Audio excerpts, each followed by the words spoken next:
శ్రీమాత్రి నమః. అందరికీ నమస్కారం అండి. సైనసిస్ ప్రాబ్లం ఉన్నవాళ్ళు ఈ చలికాలం చాలా ఇబ్బందులు పడుతూ ఉంటారు.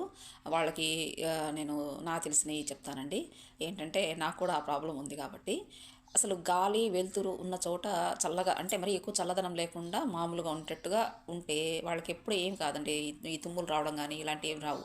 ఇక బాగా చలి ఎక్కువగా ఉన్నప్పుడు ఏమవుతుందంటే తల చల్లబడిపోయి ముక్కులమ్మడి బాగా కారిపోతూ ఉంటుంది. అలాంటప్పుడు ఏంటంటే బయటికి వెళ్తేగిన ఇంట్లో అయితే మఫ్లర్ కూడా అవసరం లేదండి. ఈ కాటన్ పెట్టుకొని జర్నీస్ కానీ అసలు ఎడవకుండా ఉంచుకుంటే ఇలా ఇక మనకి తుమ్ములు రాకుండా ఉంటాయండి. చల్లగాలి తగిలినా కూడా వెంటనే కూడా అటాక్ కాకుండా ముక్కులమ్మడి కారకుండా ఉంటుంది. ఇదొకటి అనమాట. ఇది జర్నీస్ చేసినా కూడా బాగా ఉపయోగపడుతుందండి. ఈ కాటన్ అనేది చాలామంది యూజ్ చేయరు. తలకి మఫ్లర్ కూడా బాగా కట్టుకోవాలి, శాలువా వేసుకోవాలి. ఇంకా ఏమవుతుందంటే ఎండాకాలం వచ్చేసరికి ఎండలకు కూడా తుమ్ములు వస్తాయండి. ఆ వేడికి అప్పుడు ఎలా ఉండాలి అంటే మనకి వాతావరణము మామూలుగా అంటే అతి చల్లదనం లేకుండా ఏసీ కూడా పడవండి వాళ్ళకి. చెప్పాలి అంటే మనకి బయటి గాలి వస్తూ ఉంటుంది చూడండి. కిటికీలు తలుపులు అన్నీ తీసి పెట్టుకొని ఈ బయటి గాలి మనం పీలుస్తున్నప్పుడు ఈ సైనస్ ప్రాబ్లం అనేది చాలా వరకు తగ్గుతుందండి.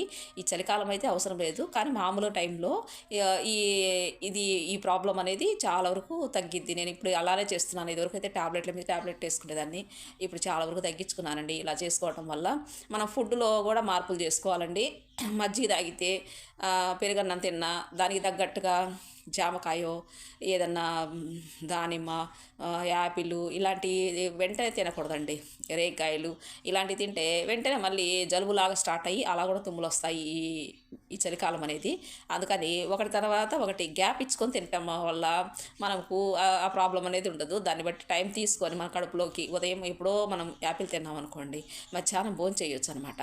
మనం వెంటనే తీసుకోవటం వల్ల ఆ ప్రాబ్లం అనేది ఎక్కువ అయిపోతుంది. బాయ్ అండి. Thank you for watching.